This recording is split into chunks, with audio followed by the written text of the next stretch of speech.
ஓட்டமாவடியிலே நாங்கள் வெற்றி பெற்ற சபையை கூட எங்களுடைய ஒருவரை நீங்கள் 2 பேரும் சேர்ந்து சேமனாக ஆக்கி அங்கே அந்த சபையை அமைத்துக் கொண்டீர்கள். அது இந்த நாட்டிலே வரலாற்றில் இல்லாத ஒன்று நடந்திருக்கு. இனி இவ்வாறு இருக்கின்ற பொழுது ஏன் நீங்கள் இந்த விஷயத்தை மட்டக்களப்பு மாவட்டத்திலே ஒரு வீட்டுக்குள்ளே இருந்து பேசக்கூடாது? இந்த சபையிலே கொண்டு வந்து பேசித்தான் இதை நீங்கள் தீர்க்க முடியுமா? இது முடியக்கூடிய வரலாறு இவ்வாறான பிரச்சனைகள் தீர்க்கப்பட்டிருக்கிறதா? மக்களை ஏமாற்ற வேண்டாம். எனவே நான் சொல்லுகிறேன், நாங்கள் தயாராக இருக்கிறோம். கல்வி சமூகத்தையும் அரசியல் பிரமுகர்களும் ஒன்று சேர்ந்து இந்த பிரச்சனையை தீர்த்துக் கொள்வோம். எனவே இதை தீர்க்கின்ற பொழுதுதான் அரசாங்கத்தால் செய்யும். அரசாங்கத்துக்கு தேவை இந்த பிரச்சனை தொடர வேண்டும். இந்த 2 சமூகமும் அடிபட வேண்டும். அது இந்த அரசாங்கமா எந்த அரசாங்கம் இருந்தாலும் அதைத்தான் செய்வார்கள். எனவே முஸ்லிம் தமிழ் சமூகம் ஒன்றுபடாத வரை அது கல்முனை பிரச்சனை. ஒரு நாட்டில் இந்த நாட்டிலே தமிழீழம் கேட்டு போராடினீர்கள். சமஸ்தி கூட வேண்டாம் என்று சொன்னவர்கள் இன்று கல்முனை பிரச்சனையும் இந்த மாதிரியான சின்ன பிரச்சனைகள் தான் இந்த நாட்டில் இருக்கின்ற பெரிய தமிழ் சமூகத்துக்கான பிரச்சனையாக பேசப்படுகிறது. Honorable Member Ishad Badruddin, you have 2 minutes. பிஸ்மில்லாஹிர் ரஹ்மானிர் ரஹீம். கௌரவ ஹிஸ்புல்லா அவர்கள் கொண்டு வந்திருக்கின்ற இந்த பிரேரணையிலே சம்பந்தமாக தமிழ் தரப்பு, அதே போல முஸ்லீம் தரப்பு, அதே போல ஆளுங்கட்சி எல்லோரும் உங்களுடைய கருத்துக்களை சொல்லிக் கொண்டிருக்கிறீர்கள். இந்த விஷயத்திலே இதிலே அநீதி இழைக்கப்பட்டிருக்கிறது என்பதை நாங்கள் உணர்ந்து ஆக வேண்டும்.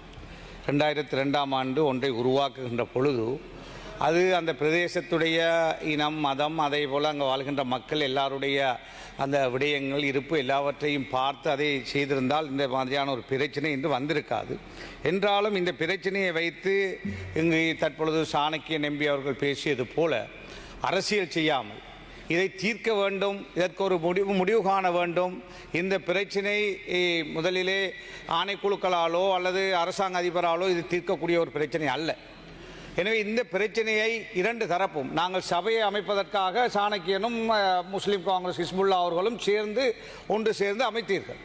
ஓட்டமாவடியிலே நாங்கள் வெற்றி பெற்ற சபையை கூட எங்களுடைய ஒருவரை நீங்கள் 2 பேரும் சேர்ந்து சேமனாக ஆக்கி அங்கே அந்த சபையை அமைத்துக் கொண்டீர்கள். அது இந்த நாட்டிலே வரலாற்றில் இல்லாத ஒன்று நடந்திருக்கு. இனி இவ்வாறு இருக்கின்ற பொழுது ஏன் நீங்கள் இந்த விஷயத்தை மட்டக்களப்பு மாவட்டத்திலே ஒரு வீட்டுக்குள்ளே இருந்து பேசக்கூடாது? இந்த சபையிலே கொண்டு வந்து பேசித்தான் இதை நீங்கள் தீர்க்க முடியுமா? இது முடியக்கூடிய வரலாறு இவ்வாறான பிரச்சனைகள் தீர்க்கப்பட்டிருக்கிறதா? மக்களை ஏமாற்ற வேண்டாம். எனவே நான் சொல்லுகிறேன், நாங்கள் தயாராக இருக்கிறோம். கல்முனை வடக்கு விஷயத்திலும் இனங்களுக்காக பிரதேச செயலகங்களை உருவாக்குவதிலே நான் உடன்பாடு கிடையாது. இனங்களுக்காக, மதங்களுக்காக பிரதேச சபையோ கிராம சபை பிரிவையோ அமைக்க முடியாது. ஆனால் மக்கள் வாழ்வதற்கான இடத்தேவை இருக்கிற இந்த பிரச்சனையிலே 5 கிராம சேவர் பிரிவு அங்கே இருப்பதனால் முழு பெரிய நிலப்பரப்பு அங்கே இருக்கின்றது. எனவே அந்த மக்கள் தங்களிடமிருந்து பறித்ததை தாருங்கள் என்று கேட்கிறார்கள். இல்லை, நியாயம் இருக்கிறதா இல்லையா? அவர்கள் இங்கு பேசிய சிறுநேசன் எம்பி அவர்கள் சொன்னார் அந்த மக்கள் விரும்பவில்லை என்று. அது தவறான கருத்து. அந்த மக்களோடு நான் பேசினேன், அவர்கள் விரும்புகிறார்கள்.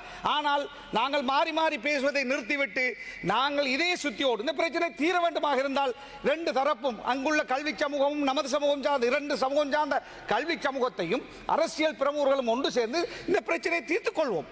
எனவே இதை தீர்க்கின்ற பொழுதுதான் அரசாங்கத்தால் செய்யும். அரசாங்கத்துக்கு தேவை இந்த பிரச்சனை தொடர வேண்டும்.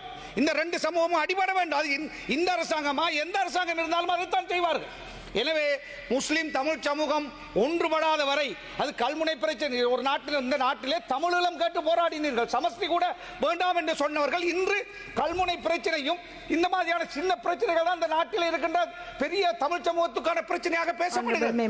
எனவே நான் அன்பாக சொல்லுகிறேன், முஸ்லிம் காங்கிரஸ் தலைவர், நாங்கள், நீங்கள், அதே போல சுமந்திரன், அதே போல சாணக்கியன், எங்களுடைய கோடீஸ்வரன் எல்லாருமாக இருந்து நாங்கள் பேசுவோம்.